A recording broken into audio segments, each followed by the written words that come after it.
Now this topic is again quite important for the exam, and it is slightly technical, where there is something called as offset clause, and there was a very interesting change that was made by the government with respect to offset clause. Before we go into this particular topic, we need to just discuss the broad structure of this particular topic, that how to pursue it, where first we need to understand with respect to the exam that what exactly is meant by this offset clause. Then we go into the details. Basically, each and every nation which is a developing nation, every developing nation, for example like India, would need to want import equipment in the form of arms, equipment in the form of ammunition, equipment in the form of, let's say, fighter aircraft, in the form of, let's say, aircraft carrier. So apart from defense, this could even involve interaction with respect to civilian areas. For example, if we want to import an aircraft, because right now whatever aircrafts we are using, they're all made by either Airbus, either Boeing. We don't make it on our own in our nation. So what any developing nation like India would be wanting to import, because we import, why? Because we cannot make it in India, simple. So for each of these areas, who shall be making it?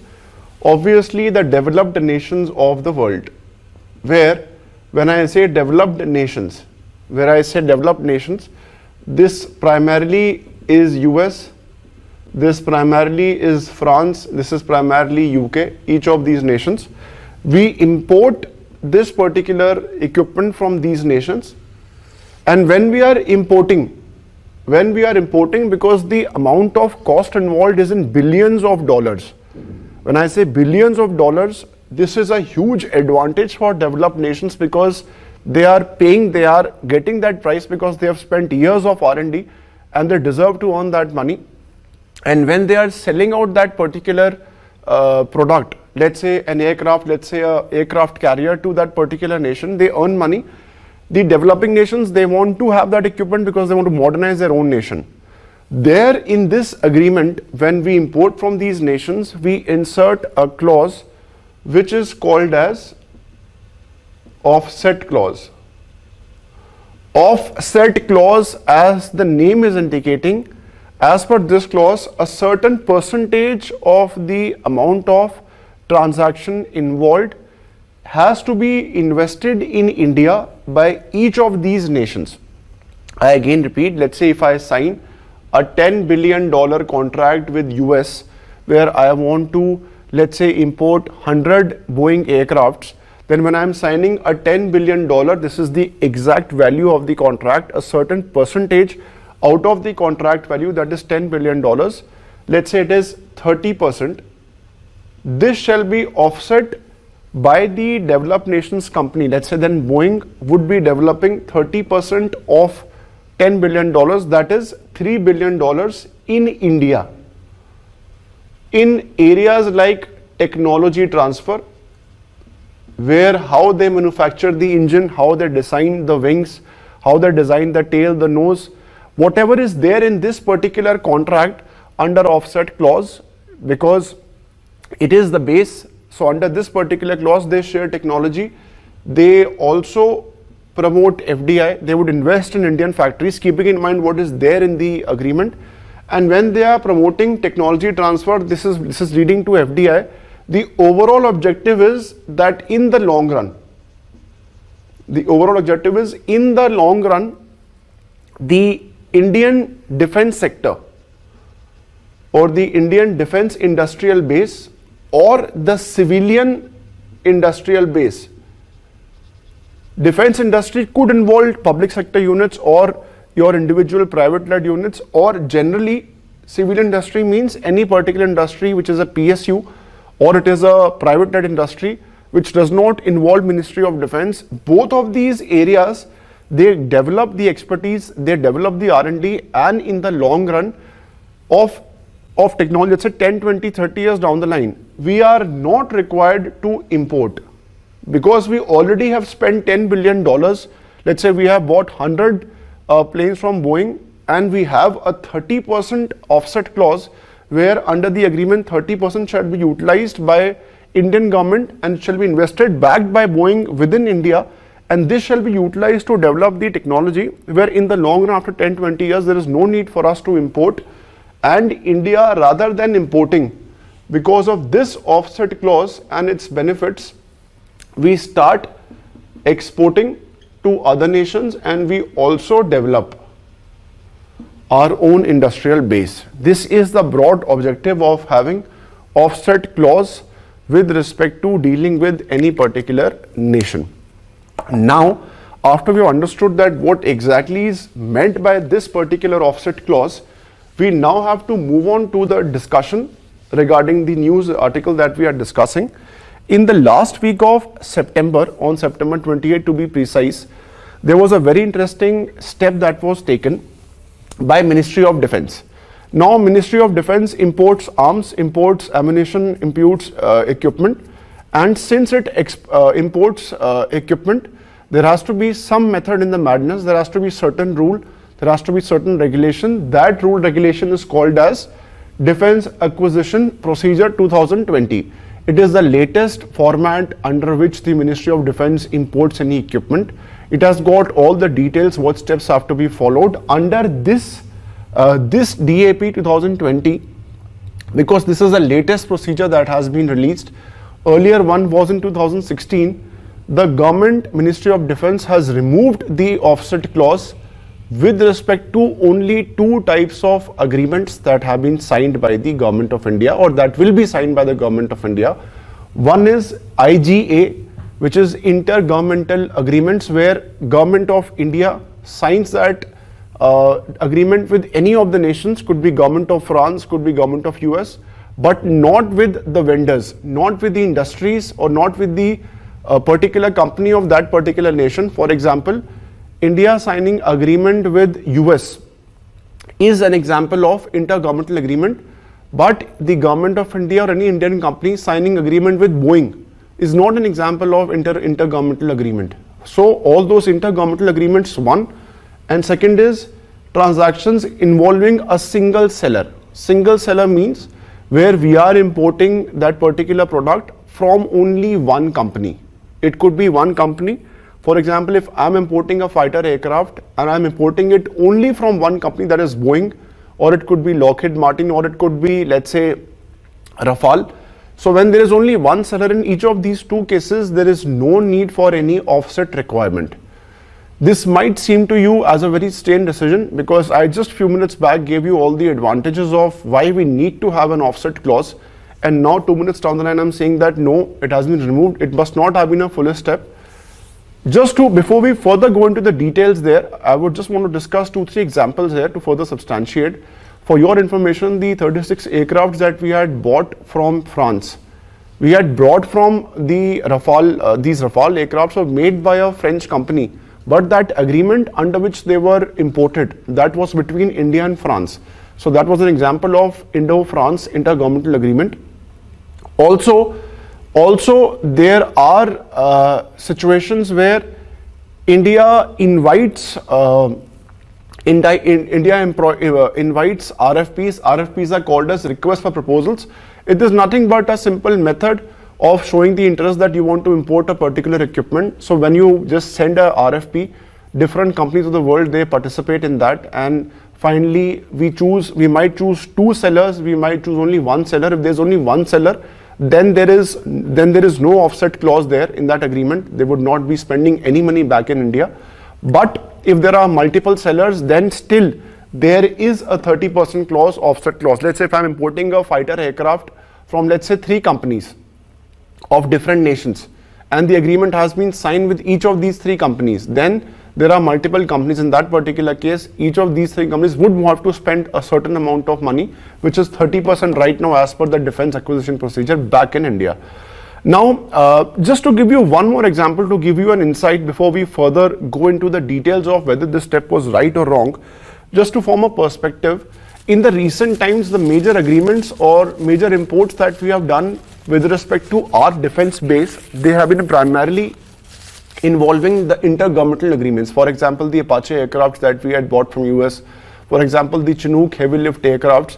Each of these agreements that we had signed, they were with the US government and not with the manufacturers or the vendors who were making these particular aircrafts or helicopters.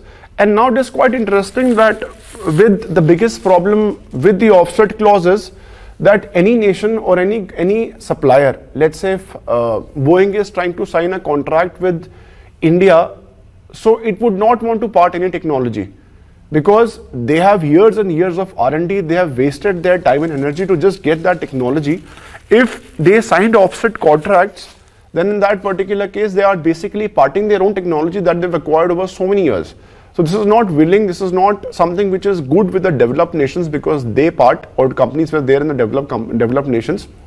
So now it is obviously a probability that there might happen a situation where these companies, they might force the nations, like for example, Boeing might force US to sign an agreement between US and India rather than signing an agreement with the Indian government, because it is clearly given that if an agreement is signed with India and Boeing, or India signs agreement with any, let's say, one more supplier, then in that particular case, each of these suppliers, because it is now a multi-vendor deal, they would need to have some offset clause in that particular agreement.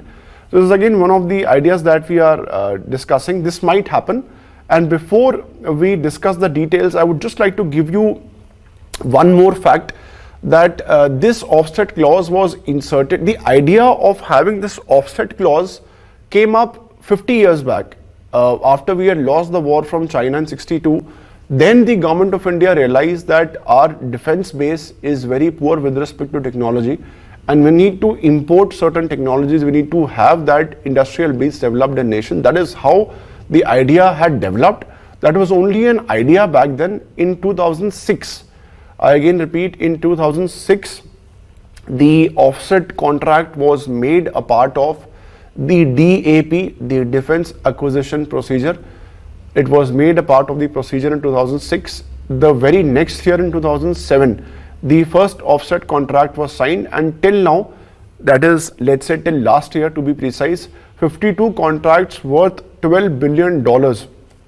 Since 2007, because it's only 13 years old, $12 billion worth offset contracts they have been signed. This means if you look at the numbers, $12 billion worth money has been invested back by the developed nations and those companies back in India to develop technology and to develop the industrial base within India.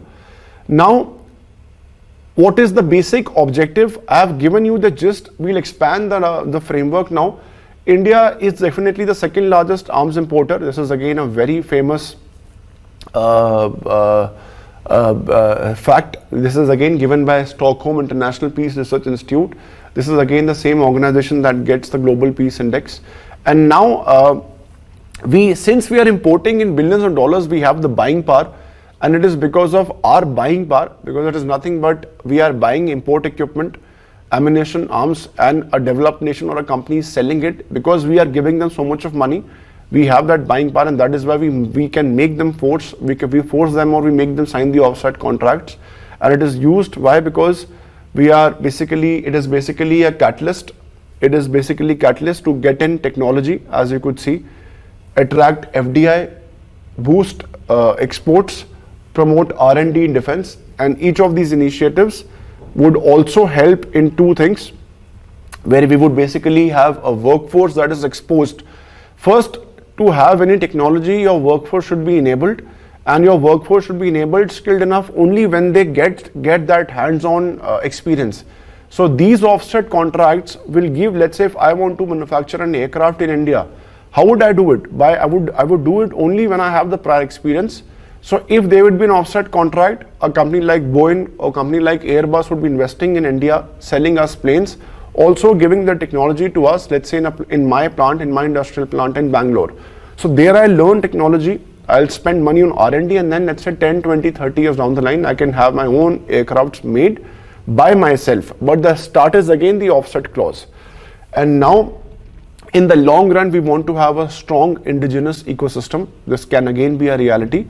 Now, India has basically envisaged to, so within the offset policy, we have two types of offsets. One is direct, where it directly is related to the agreement, and the second is indirect.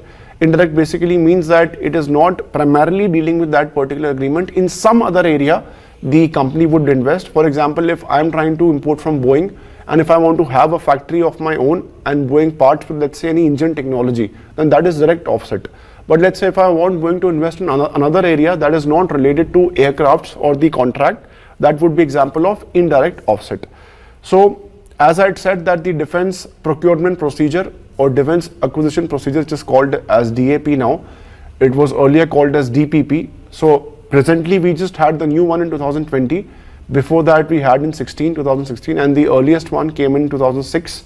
The offset value was fixed at 30% at deals above 300 crore. Only in the deals above 300 crore we have the offset clause. Now it is above 2000 crore. The first was signed in 2007. So now after we have seen this particular issue, now comes the most interesting question, that what was the need to remove this particular offset clause from the two types of agreements within the defense procurement procedure or defense acquisition procedure 2020. The first is high cost. As I had said, that no buyer, be it Boeing, be it Lockheed Martin, would be a fool to unnecessarily part with technology. When they are willing for offset contracts, in the long run, yes, they are parting with technology, but they also ensure that they get the cost, they get the money for the technology that they are parting.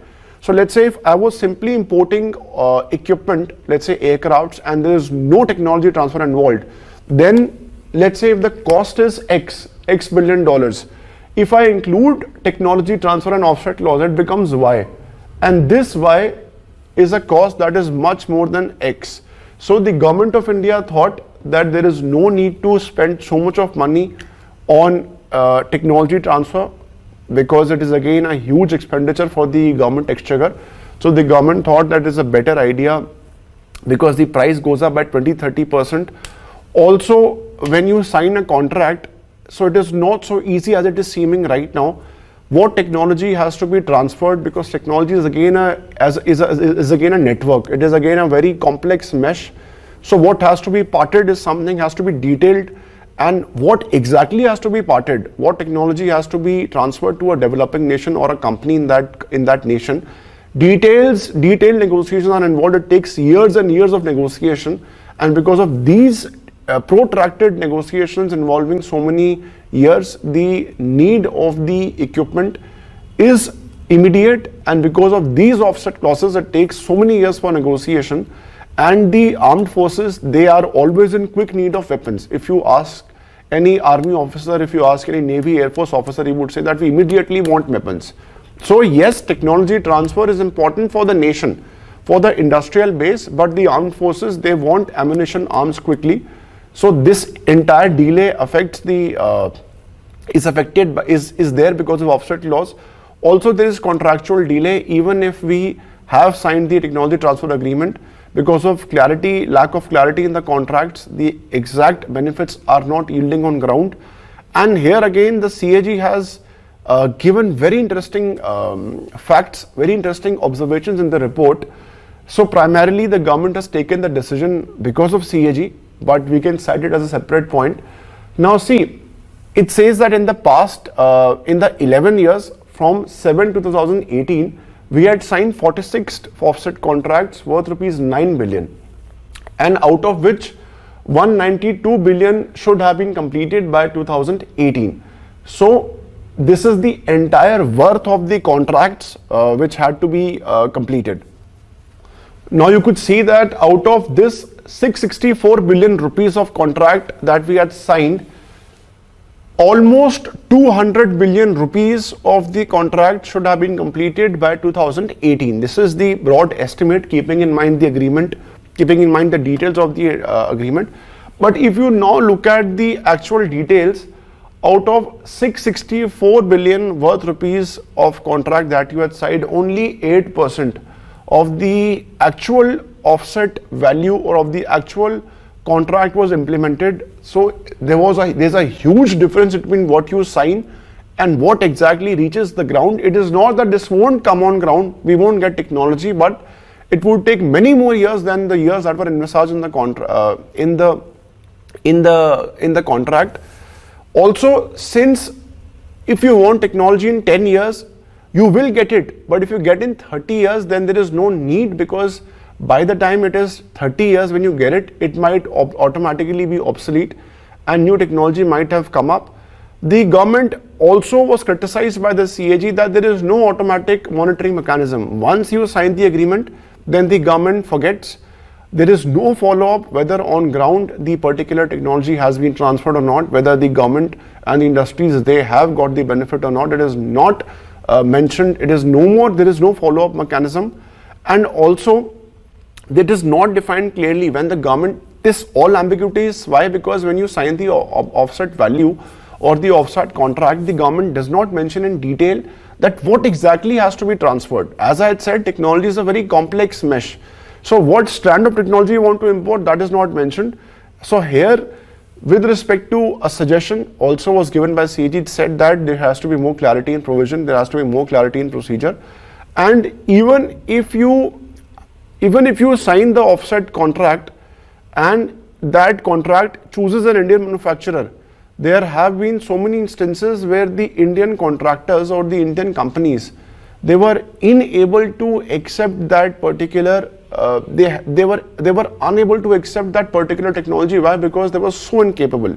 So this is, you could see that Indian organization partners, IOP is Indian organization partners. IOP basically means that particular company that has signed the contract with that company under the offset clause. So there has to be certain minimal skill set involved. Let's say if I'm trying to build a Boeing aircraft in India, the technology can work only if I have limited amount of certain number of aerospace engineers. So even there have been several cases where even the required number of engineers for that factory to learn these skills, they were not available. So just to give you a gist, India's offset policy has failed to achieve its stated goals, and even after 15 years, we are defense, because as I had said, the broad objective was to ensure that the defense industrial base develops, we fulfill our domestic needs, and we also export. But if you look at the exact number, only 30% of the details of the needs are met by our own industry. Rest, you could see that we are the second largest importer of arms. Now, before we actually discuss the recommendations, before I actually go into the details, because there have been certain benefits also, before I go there, I would just like to discuss some very interesting points, because they are all new points for us. First is, it is quite easy to say that the equipment manufacturer, the term popularly is called as OEM, it is called as original equipment manufacturer. The technology is basically not a singular item where the entire technology could be appropriated by a company. Basically what happens is that technology is a complex mesh where different small companies, they contribute in that technology, in that final product. For example, to give you a very crude example, when a Maruti is trying to make a Maruti, let's say 800, or let's say a Maruti Wagon within the territory of India, then in that particular case, it has got certain technology. That is why it makes the entire car, let's say in 10-15 minutes.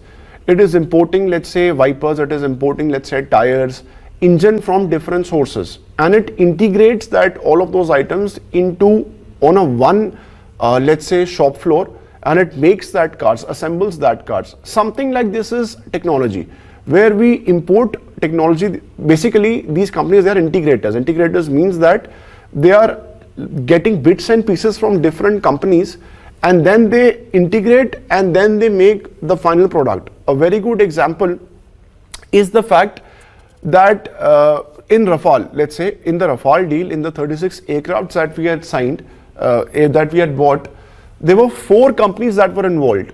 So there was Dassault Aviation, number 1, there was MBDA, there was Safran, and there was Thales. Each of these companies, though it was an inter-governmental contract with offsets initially, so each of these companies, they are 4 pillars who are trying to make one Rafale aircraft. and then each of them integrate technology to make that one product. And because of this integration in technology and because of this major problem, the idea of technology transfer is void, because none of the companies, so what we want as technology is something which have been developed by MBDA, could have been developed by Safran, could have been developed by Thales. It is impossible that the entire technology that we want is made only by one organization. That is why technology is again segregated across these 4 companies. That is why there's a huge, this entire idea of importing technology is something in the present times, because technology has become so complex, is something which cannot be acquired so easily. That is why a lot of time is spent in let's say, clearly mentioning what exactly do we want. Second is the fact that it involves coordination. This is again a bureaucratic hassle that we have, quite simple to understand.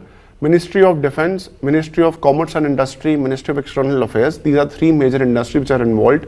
And for any contract, for any offset contract to be finalized, each of these contracts, they have to be, each of these ministries, they have to get together, prepare the contract, then negotiations start with the foreign vendor, and after the agreed contract has been signed, then the foreign vendor has to get the files passed to spend that money in India between these 3 ministries. So it is whole and soul coordination, and we very well know that how there is bureaucratic apathy and the files, they move very slowly. So this entire project, instead of 7 years, it takes 10 years. Also, I had said something very interesting, that it is not only the issue at the supplier's end, where I'm saying that technology cannot be integrated. It is basically integrated, different companies, they part with certain know-how and then they make that product. Even if they give you the technology, do you have the capability? Do you have the capability to even absorb that technology? This is one. And let's say even if you are capable, within what duration you want to absorb? Because see, it is not something that happens overnight. Let's say if I want to import technology within India, let's say technology of, let's say, making an aircraft, let's say making an aircraft engine, because that is similar to all of us, then if I'm importing that technology, it is not that within a span of, let's say, a year, the entire technology shall be received by India. It will happen in bits and pieces. There'd be engineers coming in from US, teaching certain know-how, giving them skills, then they learn, then again slowly and slowly, the entire technology takes around, let's say, 15 to 20 years.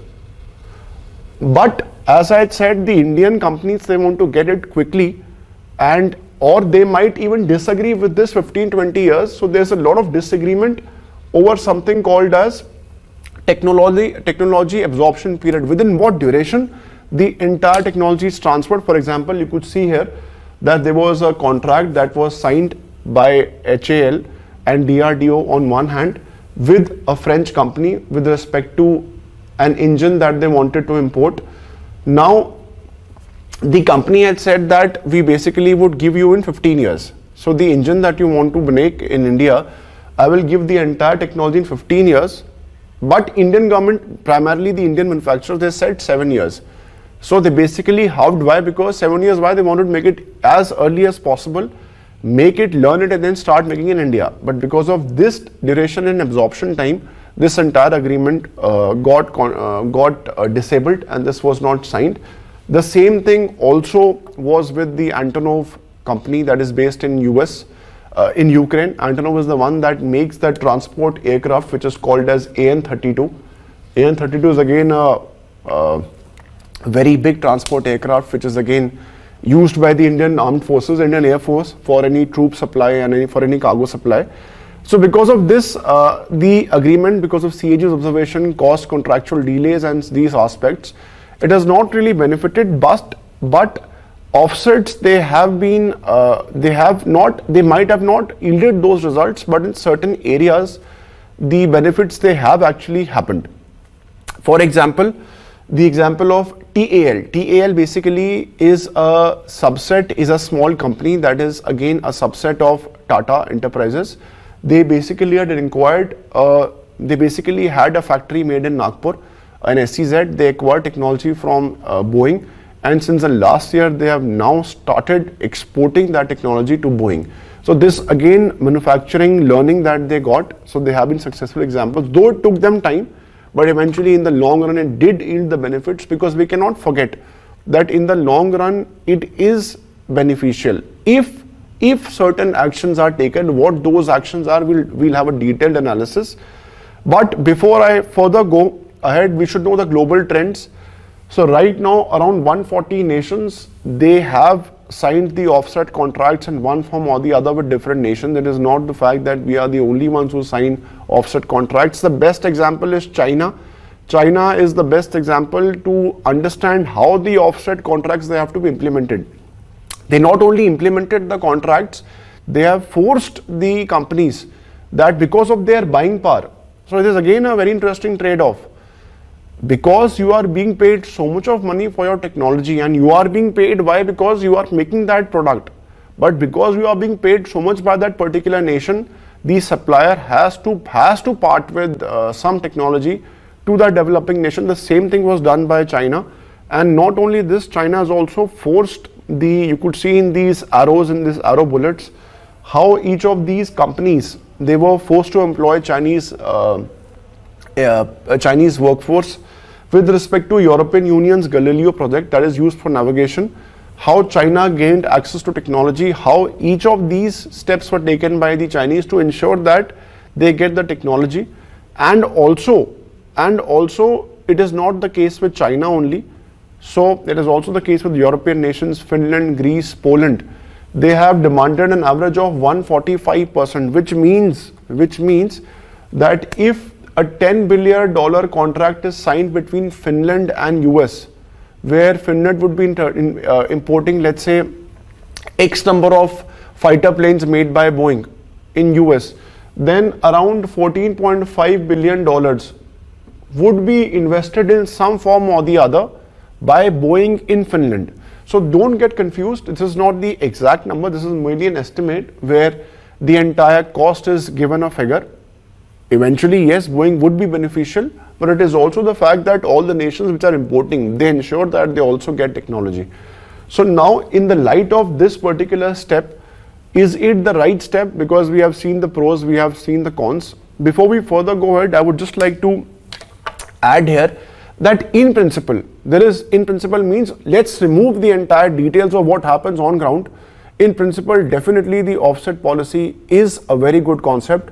Obviously, in 15-20 years, if everything happens as per the contract, you get technology. We have seen that how FDI comes in, you develop defense industrial base, and these are not simple manufacturing areas. These are the core technology areas which involve the best minds of the world, and it also thereby repay you. These are the most innovative areas right now in the global science inventions. Also, it is good concept, but we also need to remember one thing, that it is our workforce that is incapable. The entire blame cannot be put on the foreign equipment manufacturers. Our incapability is also one of those reasons. Also we have seen that you can do away with it. There is no problem. The government has already done so. It is good. Why? Because in the short term, because of the so much of time spent while signing contracts, there was huge amount of negotiations involved, and there was huge cost escalation. Now that won't happen. So your armed forces, they'd be happy. But what we are forgetting is the fact that the industrial base and DRDO, which learn that technology, will get the benefit. Because armed forces, they are the ones who are at loss if you sign offset clause, because they want quick ammunition, they want quick arms. But if the offset is signed, then in that particular case, DRDO is the biggest winner. The Indian companies, they are the biggest winner because they learn technology. So this trade-off has to be managed, and that is why we say that this balance should be tilted in favor of technology with DRDO or the organizations. Why? Because if you don't have offsets, India will get weapon system but lose an opportunity to get technology. So now what should be done? What is the need of the hour? Keeping in mind what was said by CAG, we can now have some quick suggestions. One is to develop strategic map. Strategic map means that you clearly define what do you want, what technology you want, and in what period you want. What period means you clearly have a plan that within 15-20 years I should have this technology. because earlier even the MOD, Ministry of Defense, was not clear. And while you are deciding this map, you should also know the capability. Do you have that skill? So even before you get the offset contract signed, you should ensure that the people, engineers in your country, they are trained enough to import that technology, number one. Number two, offset clause in a principle, as we have seen, is great. You should not see it in terms of counter trade. Counter trade means that because you are buying from US has to repay back certain amount of money back in your economy. No, you bought from US, well said, accepted, but what they want to get back in your country, that is what you decide. So in that particular case, a significant thought should be given, and this is again an interministerial decision. And for example, when you are signing offsets, there is no need to sign offsets for those areas where the technology can be developed by your own. So only the most rare and the most important technology should be your matter of focus. And also it says that you should not leave it on industries. I will not leave it on DRDO. I will not leave it on any, let's say, Larsen and Toubro, any of these companies, let's say Tata Defense, let's say Adani Defense, let's say Reliance Defense, to make these equipment, to ask them that what do you want? In this particular case, because the government knows best, the government finally negotiates, the government should involve with the private players. It should first make a map, have the clear idea of the concept, work with the industrial base, not leave it on the industries. And also, to be very clear, because I had said earlier that there are contractual delays that happen, each and every detail of the offset clause should be mentioned clearly in the agreement. Once it is in agreement, it is mentioned in the agreement, because before you decide on the import, you invite the RFPs. RFPs means request for proposal.